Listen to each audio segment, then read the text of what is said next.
This all started because I was kind of looking back at this website that gives you a bunch of metrics, right? And for me, a big thing was like everyone tells you, oh, you just need to play more consistently, or you just need to gank more, or like these very broad terms to improve, right? And they'll show you their gameplay how they do it. But I'm very analytical. I like numbers. I like to know what that means. And I found this website that like it breaks down every aspect of this. And then furthermore, it shows you where you fall on it overall as a jungler or as you pick. And then it breaks down your stats, of course. But then it takes it one step further. I recently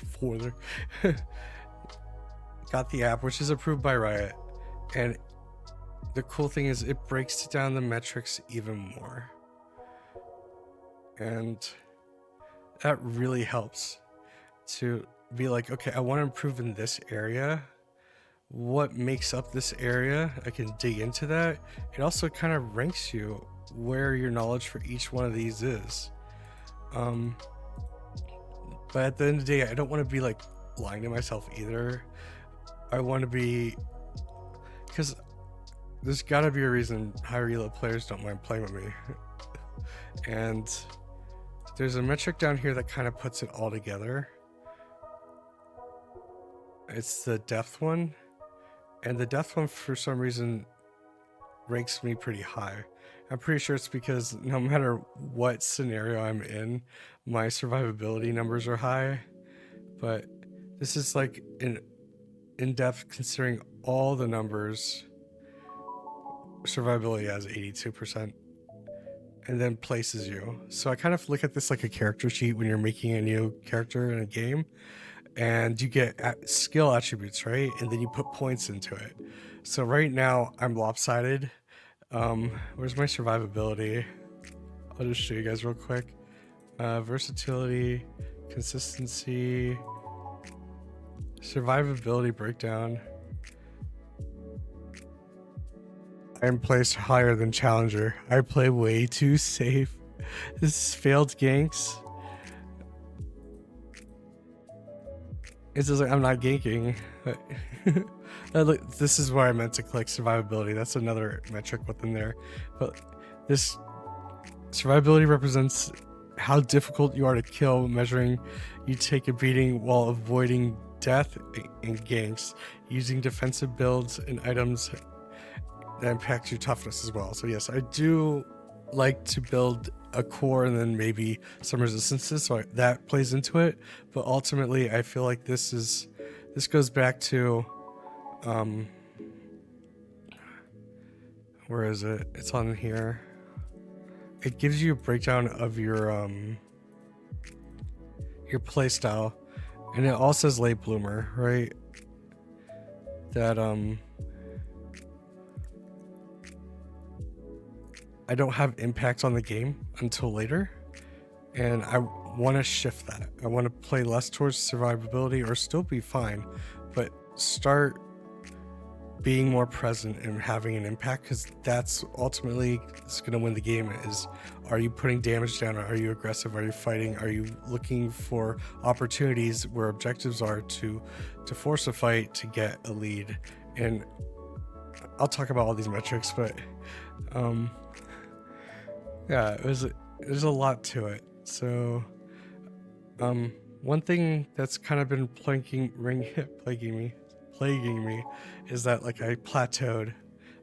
In one split I went from Iron 4 to Bronze 2, and then just haven't found my footing. In this split, specifically the third split, I decided, oh, the issue must have been Master Yi was nerfed. Well, I was one-tricking someone. I need to expand. Also, the feedback I was getting from my my games was that, well, my friends, is that they were hoping for more CC from the jungle, more tanky, fill the role for the win, right? So I started picking up Amumu, Trundle, different things, Vi, and yeah, I've been successful with them, but you can see that this chart shows I need I have a lot to learn to keep growing with them. And that is why I'm plateauing, right? Is that if I'm not growing in all these other attributes, it doesn't matter what champion I play, a good player is going to be more well-rounded. So I pulled up here. This all started because I wanted to compare my Master Yi to he's currently Grandmaster's Master Yi. But if you look at my chart, Womp, as a lowly bro, I do give him, he's been playing for years, right? So I don't want to be this person. I just want to work towards what are the metrics that make him successful. Where am I lacking, right? So if you look here, his consistency is through the roof. I mean, they set schedules and play at the same start time. They do the same amount of games. They have routines where they take care of themselves so they can give the best performance. They know when to take a break so there's no fatigue. These are all terms I'm kind of learning, and it's not just sit down and bang out a bunch of rounds and hopefully you get. It was really easy and iron because you bang out a bunch of rounds and you'd have a positive win rate and it didn't matter, versus now people play better, so you have to be more intentional. Fighting, I'm lacking. Versatility, I'm pretty high, which is good. I'm very much objectives. If you look right now, it's like a non. This is based off the last couple of games too, but I haven't been feeling safe enough to go do dragon and whatnot, because especially with the Mumu, he's more he can take objectives, but it's better to do it with a team. And once again, I'm not complaining. I now know I need to set up lanes, kill the bot lane, get push, and then have the lane help me get dragon, versus other playstyles I can secure objectives better. So it's what it's coming down to is I'm making the decision now is like I need to learn all these attributes, right? And it's going to take time and effort and a lot of games. And I play a lot of champions right now. Part of it's trying to find my fit, but at the end of the day, I have to take into account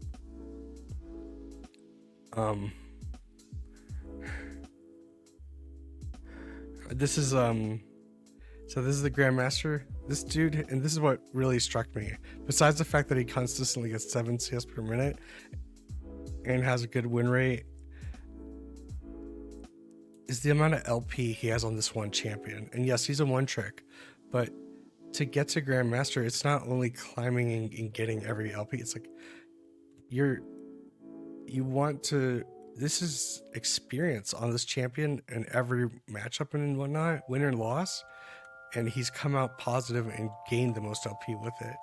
So if we go to, I'll have to find it, but basically, it's under my champions. If I'm honest with myself, I've played well with champions this season, right? But the majority of my LP has come from Master Yi. And even though I have an abysmal win rate right now with him, it's because I stopped playing him consistently. I can't ignore this, but it's not only about the games played, it's also about your win rate and consistency. Like, there's no telling if I double this number or triple this number, I would keep this win rate. But I know for a fact I've done this many games and consistently had this win rate and this amount of LP gamed. And it's also sitting here saying I have a ton of mastery on Yi, but I don't perform consistently on him. And that's not okay, because I love Yi. And it's not a Yi problem, it's a me problem. And learning to be all these attributes on him is not only going to help me with every other champion, because I pick up that playstyle and that mentality, but also my Master Yi, which I already have tons of hours practice knowing when I can engage, when I can't engage. like the fine, like in a battle when to queue, when not to queue. Not saying I don't have to learn, but I've had a lot of experience on him already, and for me to do that with other champions, like I love Graves, but I only have 16 games on him, right? So versus I have 300 games on Yi, so fine-tuning Yi's chart is going to be easier. And then the thing that really kind of struck me, and I can show it here, it's easier to see on OPGG, because I was really focusing on my Master Yi. I knew I had all this people, but I really didn't have, I couldn't see this win rate because I was still looking here where I've only played 6 games and I had 16% win rate, right? So I was like, oh god, I'm horrible at Master Yi. But overall, my win rate is positive with him. And then that also translates to my norm games, which I play a lot of. Watch my map. I go from no fighting to like, I'm a different animal, right? More fighting, more consistency, a lot more towards objectives, still keep the survivability, and can work, you know, better farm, better vision. And I think the only thing, this doesn't change much, and this aggression is also another area I really need to work on. So yeah, that's just this chart for my norm games, right? Now watch this. Boom. That's my Master Yi. I have 236 games on him on norms with a 52.5 win rate. My KP right now is horrible. My KDAs are okay, but I tend to get a 300 gold lead by 15 minutes. I share a big sum of the gold overall in the games. I can improve here, I can improve here, all these things I can improve pushing this chart out, but look how much more developed this chart is compared to this chart. It's a lot of time and experience that I have to put on new champions that I have already grown on Master Yi. So this is my chart for him, even though it's not reflected in my rank games, but the sample size is so small, you just don't see it and it feels bad. But the feel bad is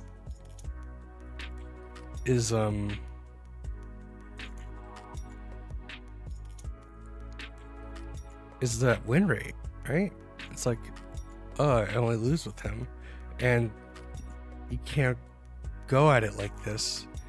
It's like a kind of like in jiu-jitsu, when you learned a new move and you practiced it, you would actually get tapped more and get worse before you could fully incorporate the new stuff in and then move forward.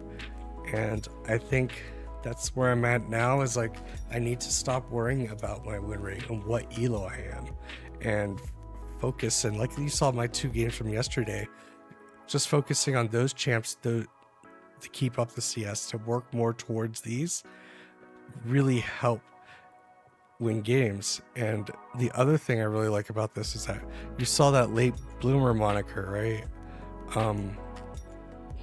Let me see if I can find, it's in the Mobilitec. It's here. When we swap over to norm games and we go Master Yi,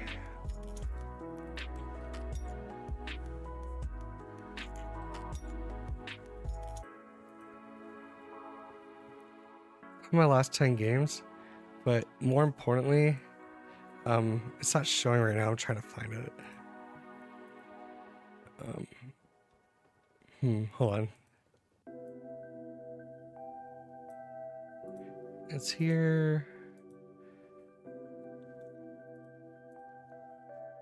Here we go. My playstyle changes when I play like this. So when I play more towards fighting, versatility, consistency, and objective taking. This is 400 games, right? 422 games. my KDA went from I'm a late bloomer, I don't have much of an impact to late game, where my consistent CS and item and decision making give me an advantage, but I have no impact on the game before. Now I'm identified as a KDA player, which is we detect that you are a KDA player. That means you prioritize looking good over winning. So looking good literally means to me that survivability, I don't want to risk and die. And it's reflected here. You're doing a good job, if not giving the enemy a free edge with needless deaths. But now you need to learn how to get your hands dirty and help your team across the finish line. And that is 100% it, is that I need to get my hands dirty. And that literally means early ganks, early having, for me, that's screaming, trying to get first bloods, trying to get bigger leads, trying to repeat gank lanes, having that high kill participation so that you affect the game, help your opponents in lane,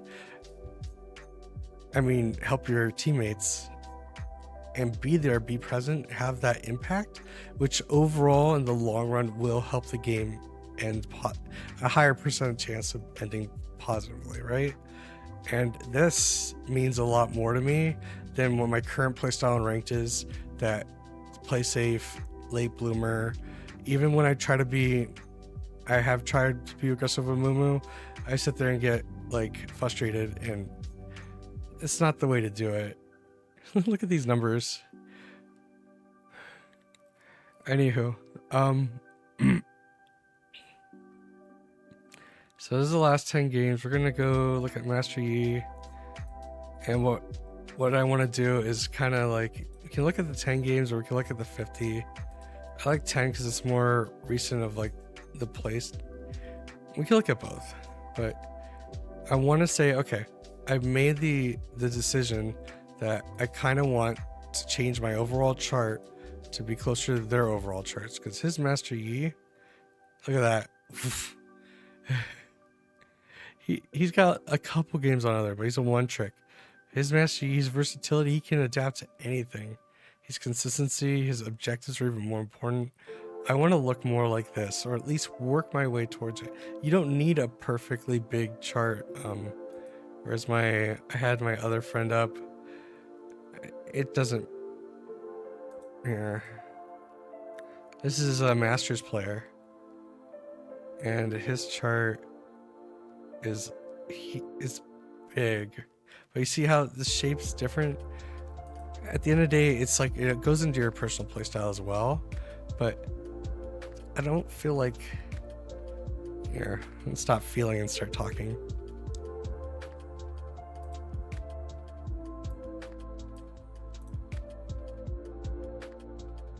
I don't feel like this is a huge difference. It just kind of reshaping this and stretching it to meet more of these goals. Cut back in certain, to me it's cut back here to be able to push more here. And then it's also the playstyle and mindset change that I'm doing. So yeah. But at the end of the day, my chart might not even look like this, but what I do care about is the benefits of being more versatile, of fighting more, of focusing on dragon. How does that help overall to be more consistent, to play in a style that affects the game, have a higher, all my good friends that play, after matches, they look how much total damage they did to other champions, because it's a strong number, right? And that's something that's part of kill participation. They were there for all the fights, and they were putting damage down, and that's what affects the team. Numbers advantage, and also that you're putting consistent damage and you're doing well. So I already went over in the past, also all these little things about, starting early, looking for advantages, but I think it's more important to go in here and be I'm going to pick one champion I want to develop. I'll play other champions to if Yi gets banned, but I'm going to continue my focus in ranked, even if I drop, on the player I have the most playtime on, that I'm comfortable when I'm ahead, and now I want to use this tool to say, how do I make sure I'm consistently ahead every game, regardless of comp, and how do I use that lead to help my laners get objectives and ultimately win the game. So this is like the last 10 games we can go off of, or the 50. But what I want to do is kind of be like, all right, let's get into the nitty gritty. And first of all, like, what is my overall play style? Because of my survivability, it jacks me all the way up here. But this is also kind of reality check about, I play like an iron player in this aspect, right? In fights, I can do a lot better. In picks, in skirmishes, at least they're putting me a little higher than gold. So this kind of breaks down why I feel like there's certain aspects of the game I feel I play better than a lot of my counterparts, and there's aspects I suck. And that's the beauty of having metrics, is kind of like saying it's okay to feel cocky sometimes about something, but there's so many variables. Let's just identify the variables and try and work on the ones that we can improve. Like picks, I need to be looking for picks more often. That's also paying attention to a laner on the side is going to be joining a fight. Can I intercept him? Can I get that pick there? It's like, it's starting, just knowing that my picks are low, and I remind myself that in game, starts me looking for opportunities, because the opportunities are always there.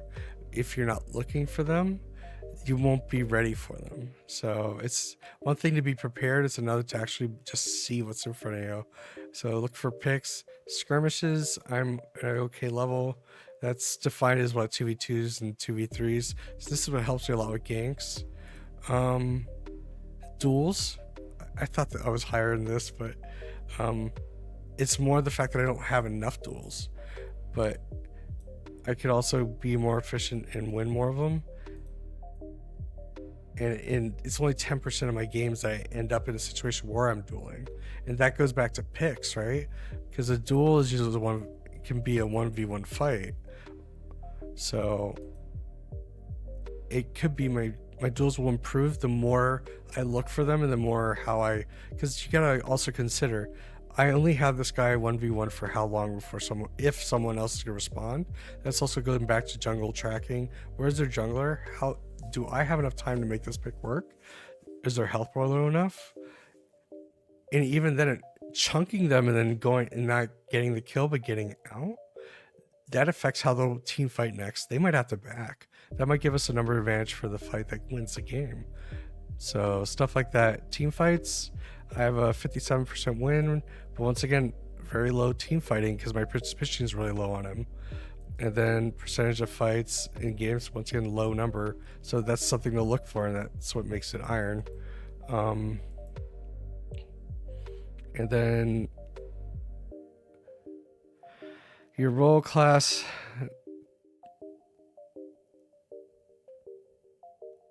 Okay, so stat contribution.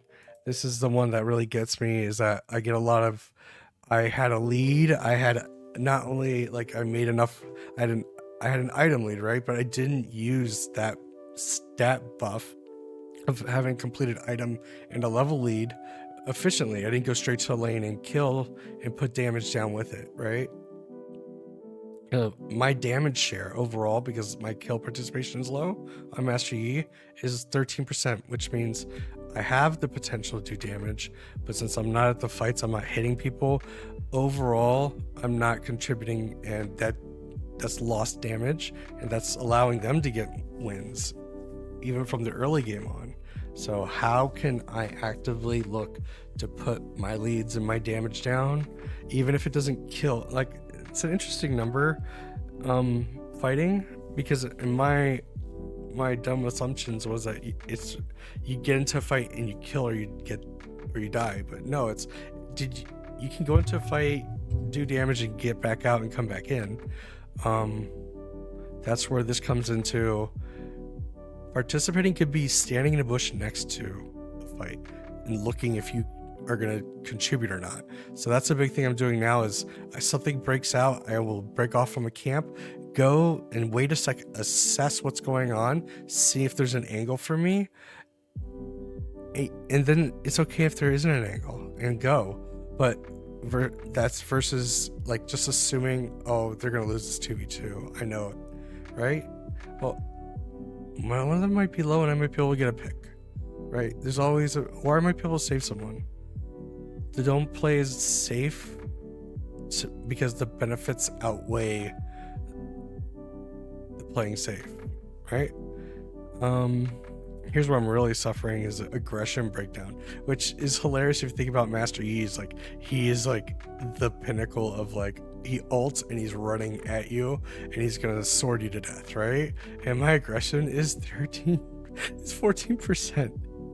That is, I need to fix this. So aggression is represented how often you tend to act aggressively. Includes ganking, harassing, I'm a jungler, harassing, diving, skirmishing. So once again, not killing them, but putting damage on them, looking for opportunities under towers is something I've been working on with him, because he's actually a great diver. My Q will get rid of aggro, and especially when working with good laners, like a support will take a tower shot for me. So skirmishing, team fighting, and being involved in early objectives and kills. So really focusing on objectives, even if, like, my big thing now is they don't get objectives for free. Like, we're gonna kill one of them or we're gonna put damage down. Like, I'm not just conceding anymore. A cool thing about League of Legends is that the more you do damage to a dragon, the next dragon has more resistances against your team. That's just like little knowledge I didn't know before. So just stuff like that matters. The same thing with turret plates and whatnot. So this is a breakdown of all these things together. If you see where they're low, I can improve all of this stuff. So how do I get my aggression better? Ganks. Right now I 2 ganks per game.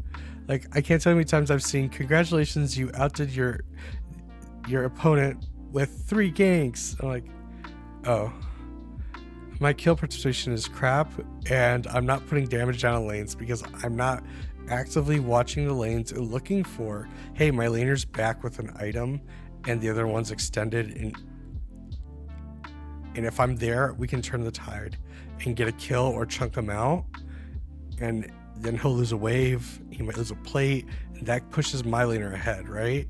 So I need to be looking for, how do I efficiently do that in farm, right? So this is especially before with Master Yi, where I was like, I need to farm up, get an item, and then be able to do it. No, I need to be looking for it from the get-go, because affecting games, they track them like before the 4-minute mark too.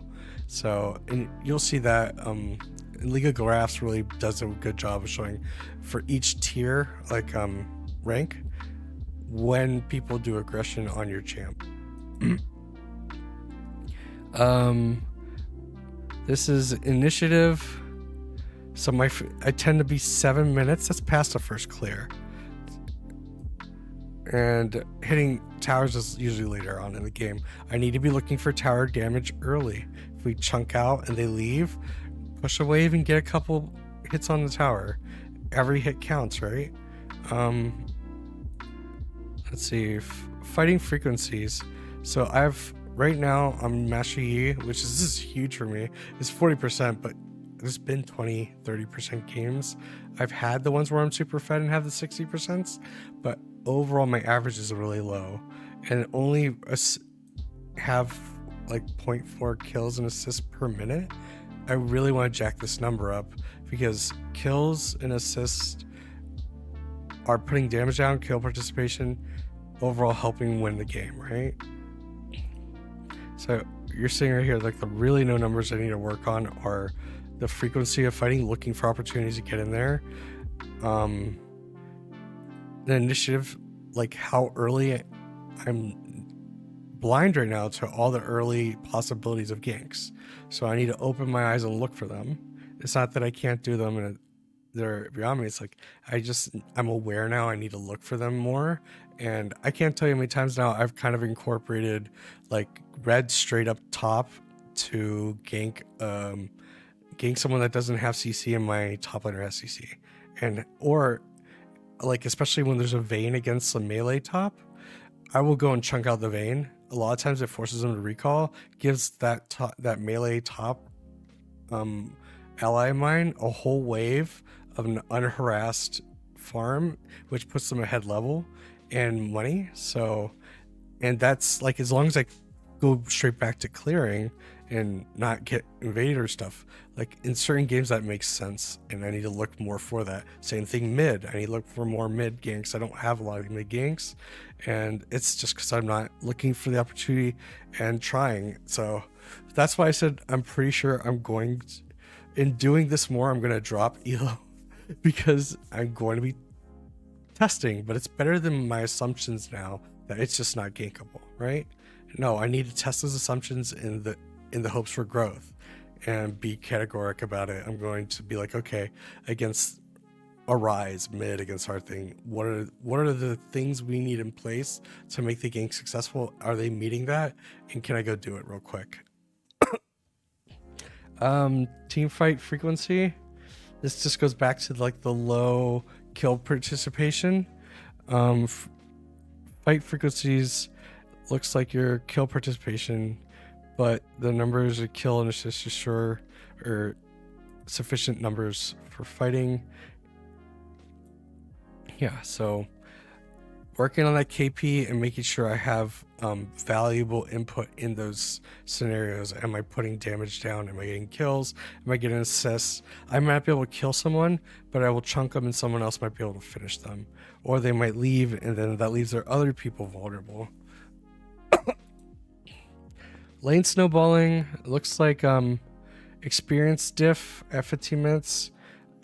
This is in gold diff. Since I tended in the past to only farm, I would usually get a large, this is what I was playing for, was, and it's not even above 50%, so it didn't even matter, but I'd always try and have a large, like 2 full clears. You have all that money, all that XP, then you show up to Dragon with a big buy, and you look for a fight. Well, that's great and all, but it affects all these. Taking away from this clear and learning how to gank and still farm effectively will give me a more well-rounded and better improvements in aggression, and will be what I need, and will also put more damage down, higher KP, higher probability of winning games. I can't tell you my biggest frustration with E was it felt like it's 50-50. Even if I was fed, if they had the right amount of tankiness and CC, it didn't matter how far ahead I got. And this playstyle that I'm looking at now is more, I'm using my lead to get my entire team ahead, and that will give us more probability of being successful in getting, it's not only me I need to get against these team fights now. So yeah. And could potentially put back a bunch of them too. Solo kills. I do look for a lot of solo kills, but 1.6 per game and 14% of the kills, it's not a lot. So we score solo plays as your tendency to engage in duels and how will you do them. So this also goes back to picks. And testing, hey, how can I improve my mechanics? You go to, the example that's popping in my head is that you go top lane and they're ahead of you in level, right? But they just blew everything on your top laner and killed them, but they're still low. But if you don't play it appropriately, you will die, right? Because their cooldowns will come back up. They're a higher level, they might have an item advantage. But that doesn't mean you don't try. It just means how can you handle that situation better in the hopes that you will get, instead of saying you can't, it's me saying I can't, and then getting more kills. And then fast forward,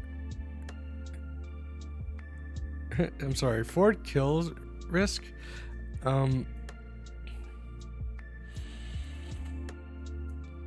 I need to learn what this means, but successfully kills in a forward positioning, accounting for how deep into the territory you are, the circumstances, the game point. So what I think this is I invade. I love invading, and I will get kills in their jungle. That's probably why I have kills that are far from my turn and their turns. But this also, yeah, it's not the number I need to worry about. But that's how to improve aggression, and these are just talking about these is bringing awareness to me, so I can then kind of think about these every match. I need to start looking for opportunities, and I now know what the factors are, and I can monitor these over time and see if the values get better. It means that I'm doing the right things to look for those. But honestly, it's also a holistic kind of view. Don't take any, you don't need to, like, unless everything's perfect and one thing's super specific you need to worry about. I've found my games so far since I've started analyzing like this, the gains come from an overall arching change in playstyle, and the little things, since you're looking for them, fall into places. Picks happen more because you're more open to being around where the fight will happen, and then those opportunities show themselves. So it's just, once again, being prepared and being in the right spot for the moment, so when you see them, then you can do them.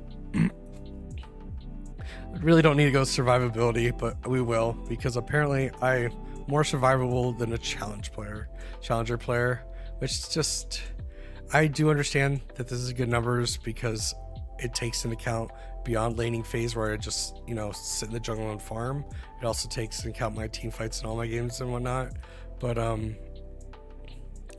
overall, above challenger, not by a little too. It's ridiculous. Hence why my aggression numbers are so low. But surviving represents how difficult you are to kill, measured by how well you're taking a beating while avoiding deaths and ganks.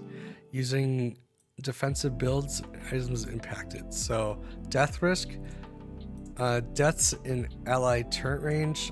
I'm a jungler, but I also need to be for counter dive, so that could be what it is. Deaths in enemy turret range, I don't dive enough, so I only have 3.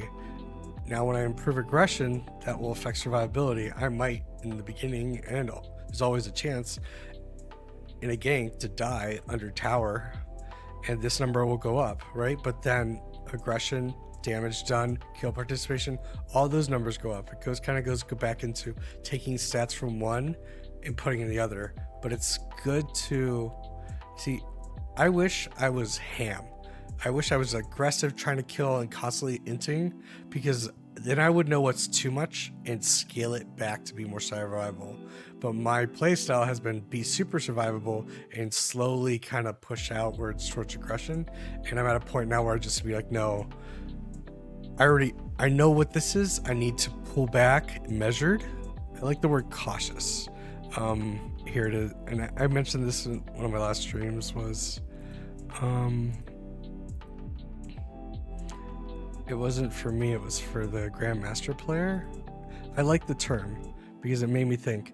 He's not, survivability to me means playing scared versus cautious. We detect you as a cautious player due to your ability to minimize risk. You do not fall for the common mistakes like dying at an objective spawns or diving too deep for a kill that could have been secured later. So it's about saying I want survivability, but now when I make decisions, I'm not just assuming that I need to get out or it's unsafe. It's saying I now have factors. I know where the jungler is. I know where other laners are. I know their sums are down. I know all these things. What is the percentage that if I take this cautiously, the outcome will be more successful?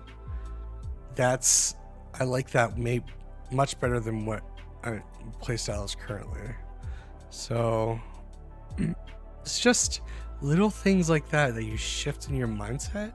It's like, I don't want to die in imp because a big thing for me is like the longer the game goes, those death timers add up, right? But at the same time, having a break and a death and kind of time to review like items and planning, it's not all bad. It's looking for what is good in it. Gank deaths, score measures how much you die. So once again, my gank deaths look great, but that's because I don't gank often. Like, I average 1.6 ganks per game. That's not impactful, right? If I go from 1 gank to like 10 ganks, the possibility of dying is gonna go up. But once again, the benefits outweigh the costs. I'm not saying YOLO in at 2 HP and just feed, but cautiously looking for more opportunities to gank. Once again, playstyle change, these numbers will change. Solo deaths, once again, will change. The more active, more kill participation I have, more ganks, more picks. Deaths, all this will change too. Right now I have very low deaths. You can't kill me early in the game. I'll get out. Mid game, I don't die often. And this is also true for games where I'm fed. I play super safe. I know I'll plan out, like if I get cornered, I start looking for where do I flash out, and stuff like that, versus, okay, well, I'm in a no-win scenario, but I'm here with my teammates.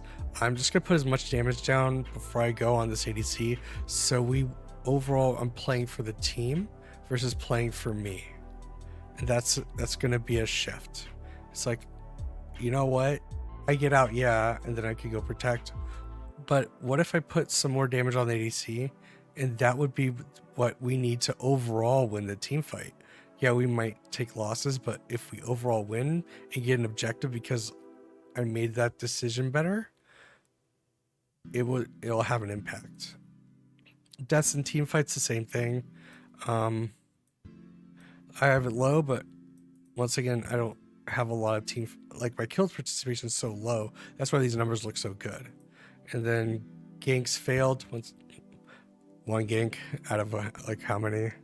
Like, yeah, it looks really great, but it's because it's like trying to compare my stats on 400 norm games versus 5 ranked games on Yi. The numbers are so low. Of course they look great, but at the end of the day, I don't want to aim to die more. I want to aim to have more of an impact participation. This is part of that. Is like, you will take deaths. It's just, are you cautious about it? Were you intentional about it? Did it make sense? No more like your team dies and everyone's pinging you and you're like, why did you guys go in? That was dumb. Well, no, I need to be there too to learn how to find those scenarios, even if we don't win. And maybe, just maybe, my assumption that it was a no-win scenario was actually a win scenario. It's just, I assumed. And if I want to climb, I need to break the mold of assumptions and whatnot. All right, next is objective breakdown. And you'll see this is this really hurts me in my rank games right now because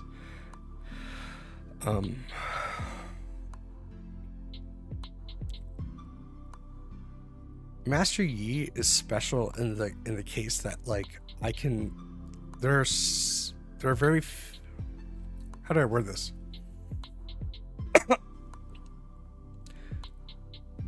Amumu's really good at taking grubs because he does AoE damage consistently and it hits them and he gets grubs real fast. But Amumu takes 10 years. Like, ever try and do Dragon's Ramus, you will kill it eventually, but it takes so much time. Versus Master Yi or Graves, if you don't pay attention to me, I will take Baron if I have the right items. That's the power of Yi, and that's why I feel like I've been successful with him in the past, is that it's very easy to secure. I sweep, I do things, I pay attention to look for opportunities to get objectives in, but also I can provoke fights, get kills, and get people to help me a lot easier on Yi, and that's why my numbers are better in my norm games objective taking versus what they have been on my team games where I have to rank games where I need to prioritize more having my team there to help me. Once again, two different play styles, but not to say that my likelihood of getting objectives will be higher with Yi, but I'm also going to be working towards, with that higher kill participation, I'll naturally be like killing the bot lane, then getting my bot lane to help me with the drag, right? So overall, improving this will improve how I team fight with tanks and stuff. But right now, I'm going to say to climb, and for solo queue where I'm alone and I don't have my teammates with, like my friends and people I usually do games with, where I can't rely on them to like know to push a wave and come over and help. Well, I don't need that excuse. I can say, as Master Yi, I know I'm good at getting, like, look at this. I'm above Challenger in Barons, and the reason is I just know when I can take it. There's certain champions that with the right items they can solo Baron and faster than a team can. I don't know if you guys ever have the chance to look up a Heimerdinger, or a Heimerdinger will be able to solo it. I've seen Zyras be able to solo it. I've seen Poppies that can solo dragons pretty early on with lethality. So it's just a quirk about Yi, but that also means I need to be working on Herald more. Why do I have the excuse to say I can kill Baron but not Herald? I need to prioritize that. So right now it's pretty low, and that's something I need to be prioritizing too. Just take every advantage on the map you can and don't assume you can't get it. So another thing I'm really good at, and this is because like me and my cousin, we just like, when we started playing early on a bunch together, we would try and find what is a jungle top synergy that would be best to like win the game, right? How do we, as two, if we ignored everyone else on the map, and the way we said it was ganks, getting their laners out and focusing, especially because he used to play a lot of Belveth, focusing on the top objective, getting all the grubs and getting Baron. And trust me, for every time we coin flipped, could we do Baron in this time? Because he would play Alawi, so he would tank, and I had Master Yi. We could do it pretty quick. But the reason I'm so confident about different times we could sneak Baron in is because for all the failed times we started it and it didn't work out, but for all those failed times there were successful times that we would end up getting multiple Barons some games, just because map awareness and pushing pressure and getting lanes. And yeah, it's really funny. We were playing a game, and even though his KD was horrible, his laner's like, you're pushing like a blind cow, and he took that, and now one of our Discord sounds is a mooing sound, because we're just like, blind cow, moo. We are taking towers, we're taking objectives, towers win games, we're going to win this game. It doesn't matter if we're behind, we're going to look for opportunities to push forward. So that's also something I need. I love, sorry, I've played so many great games with my cousin. Shout out to my cousin out there. Okay, cool. Anyways, objective score, 75% of Baron secured. Elder, this comes from like focusing more on dragons and getting Elder, and then dragons secured 84%. So this just probably means we end games before Elder comes up, because if Elder comes up, I make a big push to get it. It's more important than Baron. It's 5 minutes of having outrageous damage. So yeah, and execute, I love that sound. It's like the dragon execute sound. Smolder has it too, but then towers,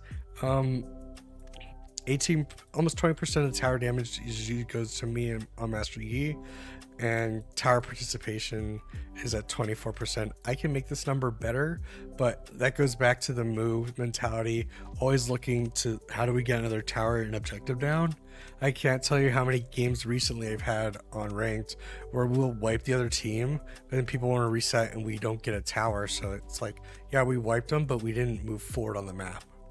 And that's part of winning a game, is like slowly pushing them tower by tower to the point they can't even go into their own jungle, right? So, and that I do pretty well for those.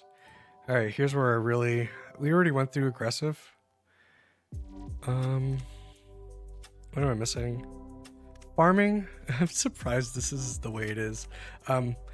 Because I used to only like farm, right? The main thing that got me out of iron was like prioritize farm, get level, get item, get big. But I think why my numbers aren't above 50% in most of the areas is that I'm still learning to up my kill participation. To have more ganks, it means to, on the fly, on your way to a camp, make the decision based off your factors of your level, your item, enemies, items and level, jungle tracking, all this stuff. Do I skip this camp? Do I have time to go gank a lane, kill it, and go straight back to farming? Versus going there, standing around, wasting time, kind of go back and out, and like fine tuning that. And that's once again through experience. I'm gonna have to learn this, but to know where I can successfully break off from my farm and then how to get back to farm, and also knowing recalls timing, because like my initial gut is like, oh my god, I got a bunch of kills, I need to recall and get items. No, I've chosen to focus on ganking, but I still need to put the time into farm. I skipped a quadrant. I know you got kills, clear the quadrant, keep clearing, because there's no objectives up. There's no, my alt is down. I'm not going to be in other fights. Not if I do real well. So I'm going to push towards just clear the camps. And I've learned from playing with the in-game tracker you guys saw the last two ones, it's not actually hard to catch back up if you fall a little behind, but it is dedicating that time to do it. And I feel a lot less guilty, or feel like I can do it more, knowing that I impacted, I had a team fight, we got kills, I used my ult, I used everything, and now I can just farm, and it's the right time to farm. So here's overall, I'm close to 50%, which is good. So the areas to make it better represents your gold earning efficiency during the game by killing minions, enemy champions, and winning objectives. And that's another thing, is like after a fight, stop by their camp and see if you can pick up a camp, pick up a wave, pick up a ward. Like, so many times I've just cleared minions under a tower to quickly clear it. Take a second more to make sure I last hit. Every minion is XP and gold, even if it's in lane. So like I was playing with a Masters player, and he was, and a challenge, and my Cupcake, he's gold right now, but he's usually diamond. I asked them how they make 10 CS per minute in lanes, and they're just constantly looking to maximize every minion, and also they'll take camps and stuff, but every minion they do their best to last hit. There's no excuse to rush it because it's free. Take it. If your laner dies, don't care about the pings. If they don't have TP, those minions are going to die on your tower. Get the golden XP. It helps the team overall, so don't let it go. Sorry. You might be the greatest fighter in the world, but you come into a fight at a resource disadvantage. You lose opportunities to skirmish level. Okay, so I know I read that wrong, but this is really important. And I see this a lot. Champions that will sacrifice and gank heavy early but never farm. yes, they have 10 ganks. Yes, they got an item spike, but they're and this is a big thing for me and why I switched to full on ganking. I mean farming instead of balance farming was that you could get a bunch of kills, but if you fall behind in level, every time you level up, your attack damage gets stronger, your resistances get stronger, your movement speed. Those are like stats that you can't buy from items, right? Like items enhance them, but the level 6, I can't tell you how many times level leads have turned the tide in battles, and it's why I focus on it. So, but that means for as much ganking as you do, you gotta farm, you gotta look at every opportunity wherever you're on the map to make income, to get XP and to get gold. So general income, this is one of the trackers I'm following now, is GM, measures overall good generation from multiple sources, including minions, kills, objectives, and passive gold gained. You do earn passively gold over the game. Gold per minute, I'm still kind of figuring out what this means, and I'm pretty sure it's just like, not only my gold per minute looks low sometimes compared to like higher tier players, because I'm not taking into account, yeah, they did a clear, but they also ganked, and part of that ganked, they hit minions and got gold from it, or they cleared the wave afterwards. So that's why their gold per minute is higher than mine, and that's once again the opportunity cost of not ganking. That's income from, what is that term, collateral damage on minions. There's so many fun TikTok videos of I'm pretty sure they're staged now, but like how to keep a Fiddles from taking 3 stacked waves on your tower with his ult. Like a Rise will put his ult down and like teleport the Fiddles somewhere else. So, cause like I can't imagine as a laner that, like, oh god, it's a lot of money in XP. But anyways, sorry ADHD. All right, sorry, off topic. So CS per minute versus gold per minute. So camps and minions versus all inclusive. Gold from kills, still really low because I don't have a lot of kill participation. I'm good at generating gold, and I'm at least Master Yi average 6, and I can tell you right now, if I can in practice tool get 10, I can in game get 10. Just I need to be working towards it. But 7 is my goal. That is, it's going back to what is the challenger, the grandmaster. He's at 7.1, and that's the average over his 175 games. He's getting 7 gold per minute. That's huge. So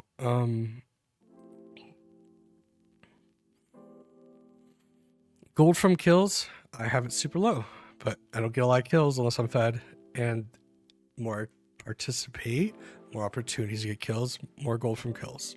Gold from objectives, that just means I need to make sure I'm getting every objective I can, and that'll improve. Let's see, next is gold from CS estimate. My total gold from just creep score is about 30% of my overall gold. Earned passively is about 30%. And gold from other sources about 20%. So that puts me, what, 60, 80%.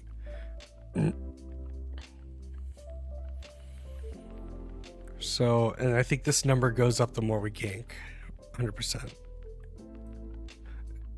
All is to say is that the more I participate in fights, the more the chance for assists and kills, the more a chance to hit a minion and get some money there. The sometimes dying pays for itself in the gank and the assist I get. Because like, think about it, if I clear a quadrant early, that's about 300 gold, a little more, because like after a full clear you can buy a pickaxe, but that's with Scuttle. But if I clear a quadrant and then go into lane and die, but get an assist on 2 people, An assist can be anywhere between 50 gold, and I've seen like 150 gold if there's shutdowns involved. I'm missing out on opportunities to earn half a freaking clear in just a couple seconds of work. Go for it. Try it. Once again, be cautious and make sure there's a high probability of winning. But yeah, that's what I need to be doing. And talking this through, I process out loud, and it's funny, I never talk to myself inside, and I just, doing this really helps me to understand what I'm saying and reading. I did this when I was in my college classes, is that I would start study groups and people are like, oh my God, thank you so much. Can I pay you? Blah, blah. I'm like, no, being accountable and explaining it to you made it better for me to understand and use it and be better at it. So I'm really hoping that if you're watching this, you're getting a lot from this, because I'm getting the same stuff from you as you are. All right. Humba. By the way, this is not the way everyone learns. This is just the way I'm choosing, and it speaks to me. And I don't recommend any specific app. There's a bunch of different ones. Find the one that works for you. And I just love metrics. And you'll see, I don't only use Mobilitec. I use League of Graphs. I use OPGG. I try to get as many numbers from different places to answer specific questions I have. I'm going to improve this one attribute. Okay, I'll start here and what they say, and then go further. And then also watch replays and say, okay, just from this one perspective, how did this player do it well? So that's, I feel how I will, that helps improve. All right. Early, I'm getting better, but it's still 36% is 37% is bad. I don't have CS at 10 minutes is 5.2. Farm efficiency is about 44%, and time to first item is about 11 minutes. It's not hateful, but if I participate more and have a higher gold share, I hit this spike earlier, and then I can do things. Like, item spikes are amazing. I think one of the statistics on OPGG that I love is like, no, I can't remember which site. I'll have to look it up, but they said, based on your games, if you got a kill before this moment, how likely were you to win the match? And if I had 1 or 2 kills, which equals item spike, and used that spike appropriately, victory went up substantially on both red and blue sides. So yeah.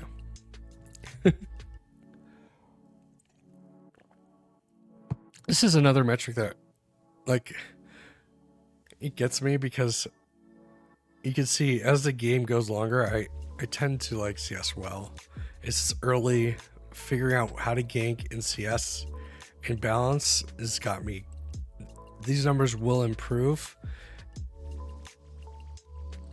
And once again, picking up gold from ganks and stuff, that'll bring all this up to be more in line where mid-game, where you're not only farming faster, but you're also now in the waves more and fighting more and getting kills more. I'm just mid and late game involve ganking, but not ganking in the form of team, but more team fighting and skirmishes, right? So it's involving lane attacks in their jungle or in their lanes, which give you that additional income. I just need to incorporate it into Master Yi's early game, which will help out a lot of these statistics. And it's just kind of like playing with it to see where are opportunities, try it, see if it works, and also getting back to farming quickly. So 35% time to second item is about 15%. Once again, improving this will help my spike. Also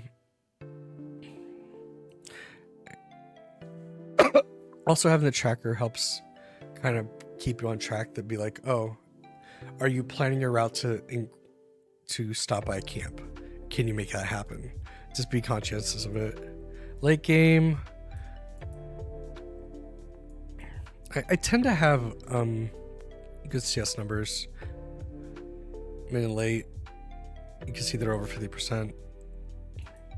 The efficiency, I need to figure out what that means. We'll look it up now. Time to third item. Once again, getting bad, these will spike. I'll get that item better sooner and make more powerful. That's how you end games early, is getting items and putting more pressure down and getting more kills, right? Measure your farming for 30 minutes, a stage of the game that isn't always reached. So luckily for me, Riot decided to, thanks Freak, they nerfed a ton of their items to prevent snowballing, and like 30-minute games became 40 minutes. Now, once again, that's just me being cynical. If I do everything well and have an impact, and we have Herald, and we're taking towers and objectives, there's no excuse for games that are played well and as a team to end around 25 minutes and get on to your next one, win or lose.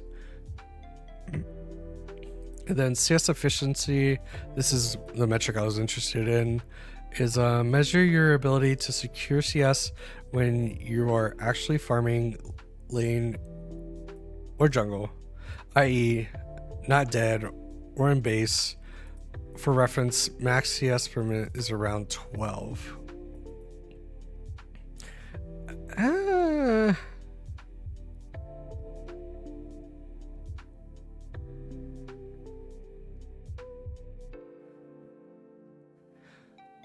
Okay, so I don't die a lot,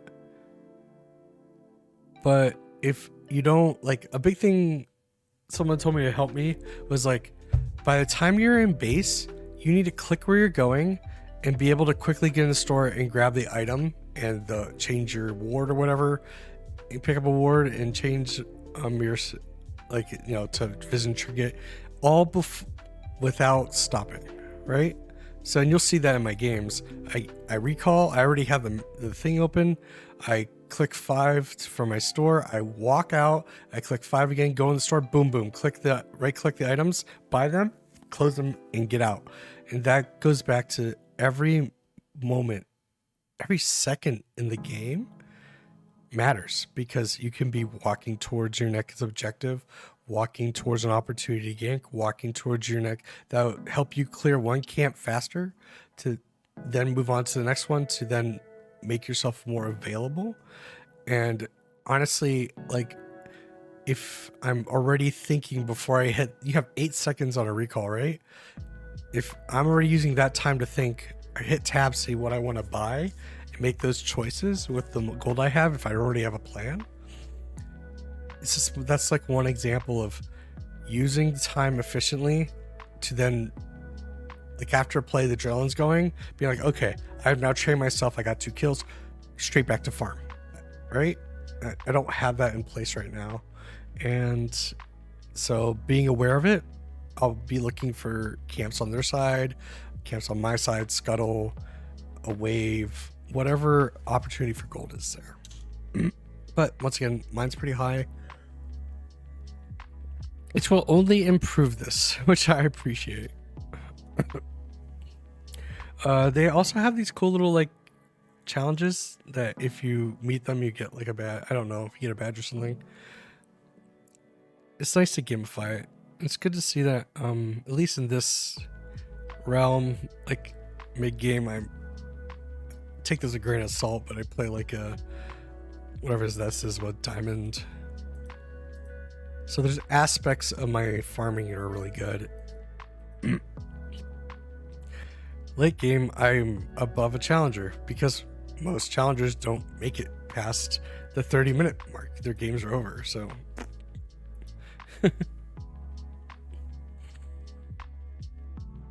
Stat distribution we already talked about is like, I have item advantage. Why am I not in lane using it? That overall damage helps the team as a whole. Just as gold helps the team as a whole, damage on champs help the team as a whole. All right, farming breakdown we did. Oh, vision score. I agree that having vision, especially in key places on the map, help with jungle tracking, and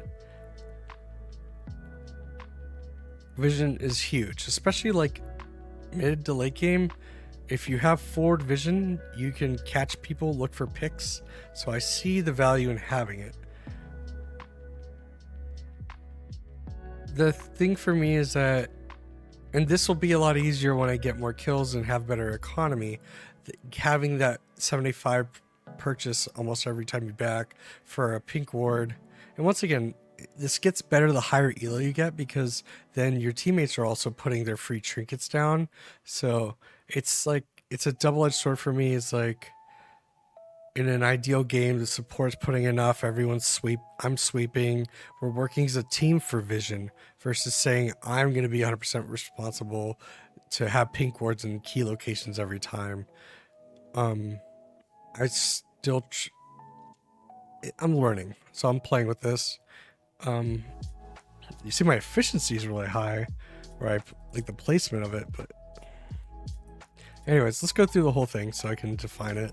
Vision represents your ability to control the map by placing or denying, I'm good at denying, any and analyzing how well you can process and react to the minimap events. I agree with that statement 100%. A big thing for me, and like you watch my streams now, my minimap is massive. I have that thing at like 80. I would do 100 if it didn't take away from the game. Is that I spend so less, and there's another reason why I want to like stick with the champions I'm comfortable with is I've done their clears so many times. I don't need to focus on, I need to do this one thing to make it that much more efficiently, versus I've done that time on Yi. I know what's a pretty good time I can get and what are the little tricks to do that, and I can almost do it automatically, which means I have more time to hit tab or watch the mini map or F keys to be more aware. And that's the benefit, especially as a jungler's purview, is that get your clear to where you can not worry about it and be focused on the lanes and what's happening so you can react. It's funny when Tyler 1 climbed as a jungler, he was screaming this. It was hilarious. He's like, jungle's such BS, I didn't kite camps. All these guides and all these pros and all this stuff about kiting, Tyler 1 sat there and fucking manhandled, did not kite any direction, and just used that map awareness and did his thing. And once again, he's a challenger in multiple lanes. He's not just like a random guy off the street doing it, but at the same time, he didn't have to kite. Just get your clear to where you're comfortable. It's more important to watch lanes, and that's a big thing that's kind of shifting for me to be able to climb, is I need to be paying attention to the minimap constantly. You can see a flash on a minimap, and you don't need to be, I thought you had to be watching lanes, but I don't need always my supports to be calling flashes. If you're paying attention enough, you will see it. I was always wondering when I played with Cupcake early on, he would watch a lot of the fights while in lane, but mind you, farming, he would still see action on the minimap and, you know, F key over and be like, good job, or ooh, that sucked. They're aware constantly of every action that happens, even if it doesn't require them to be there. And I need to be the same way as a jungler. Like, the way I kind of envision this is like, eventually I'll get good enough to checking in on my lanes that I'll start to be able to judge player proficiency on that champ. Oh, they didn't get that cannon. They missed that cannon once. They might not play this champ a lot. They might miss skill shots.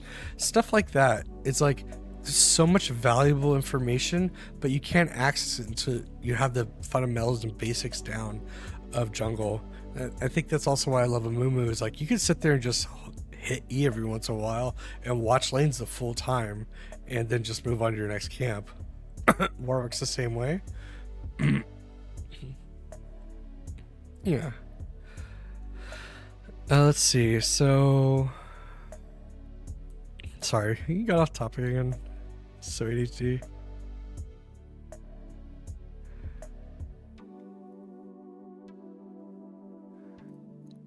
Vision, this is low. Riot gives you its own score based on how long your vision's up. Denial, I usually clear 3 wards, but if I'm looking for more ganks, especially bot lane and stuff, or going towards fights that might not be part of, I will find more wards as I go over, and this number will improve. Placement, early, I can work mid and late. Looks like early on I'll place vision, but it falls off, and this I can change through routine. I back to base, I have the income, I have a plan for that ward. This will improve.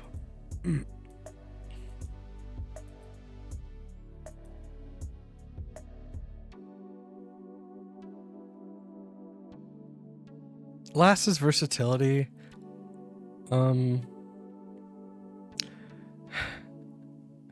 I don't understand. Okay, we'll read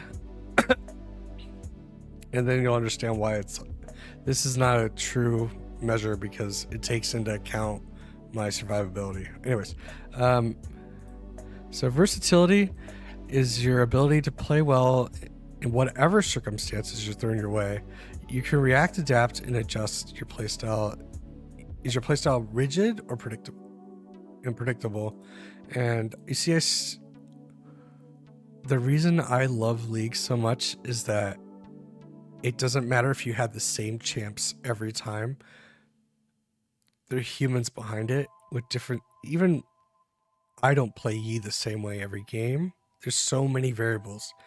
And the beauty in this game, win or loss, is in those moments when the variables go sideways. How do you react? Do you shift with it and play along and benefit, or do you fall behind? And I do well, but I'm always looking for room for improvement and new ideas. And that's where player creativity, like, it's one thing to say that person played that mechanically perfect and great, but there's also another way to say that was a very creative plan that worked out. It could be a battle, it could be a bait, it could be just a strategy to get a turn. There's so many room for skill expression in this game, and the ability to express yourself creatively, that's one of the things I love, especially in the jungle role, where you can have that impact on every lane. Okay, so that is determined by this. So one of the factors is if you took all these things, measure how proficient you are. If you took all the factors, they give you a score.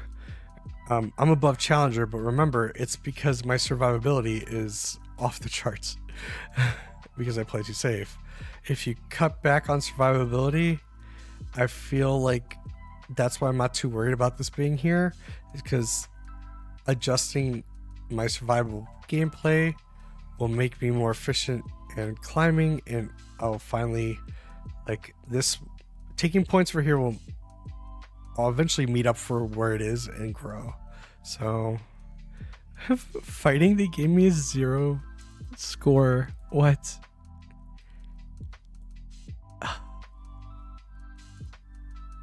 Come on, Riot. Come on. Whatever. Even with the 0 score, because my survival is so high and my vision is 50 and 70% on doing objectives I really care about, 20% aggression, not much team fight is focusing on objectives and being safe in vision, hence why most of my games are 50-50. I have a high score. Champion pool.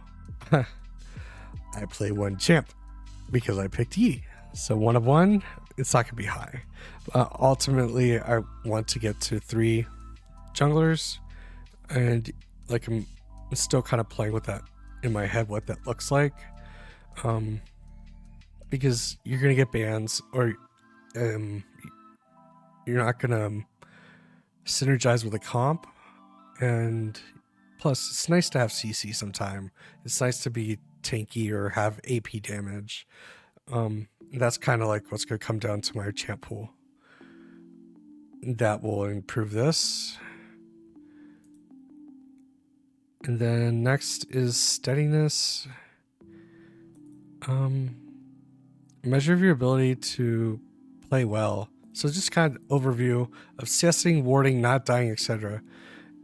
in both winning and losing situations. So how consistent is the gameplay? And I'm silver, right? Yeah. So, and this is part of why I really want to do this, is like consistency isn't about winning. Consistency is about playing, keeping the factors that you have control and doing your best you can.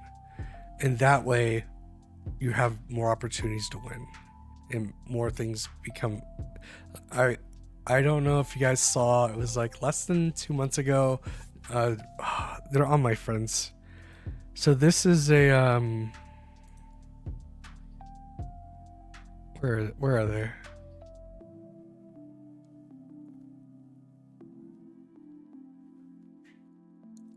Here. This is an emerald support, but when I talked to them in chat, they were bronze, and they had a horrible match because, you know, going through bronze is hard, especially for Soraka that's just trying to keep you alive. And basically I ranked with them and they got through to silver, and then I stopped playing with them and they just kept climbing. But the thing is, like, I knew that they weren't bronze the second I started playing with them, and like I had them play with Cupcake, and Cupcake's like, the way they move and the things they do are not bronze.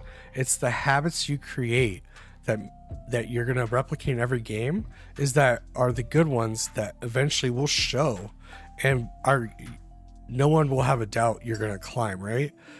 It's kind of like jiu-jitsu. A black belt is a black belt. You can't slap a black belt on and say you are. Within 5 seconds, people will know you're not. Based off steadiness of, it looks like farming's good for, I'm consistent there. My solo play is consistent. Where I really need to work is fighting, no surprise. Warding, no surprise. And KDA, which is a bit of a surprise, but I think it's regardless if I'm losing, finding ways to keep my KDA good, especially on Yi, where I've been struggling recently. That's where we're going to be. But once again, higher kill participation, higher impacts on the game. This should improve. With that, sorry if I missed any of these. I will continue this tomorrow and then get into some gameplay. But yeah, family's home, so I will be streaming later today. I really want to get ranked games in today. But thank you guys for checking out this stream.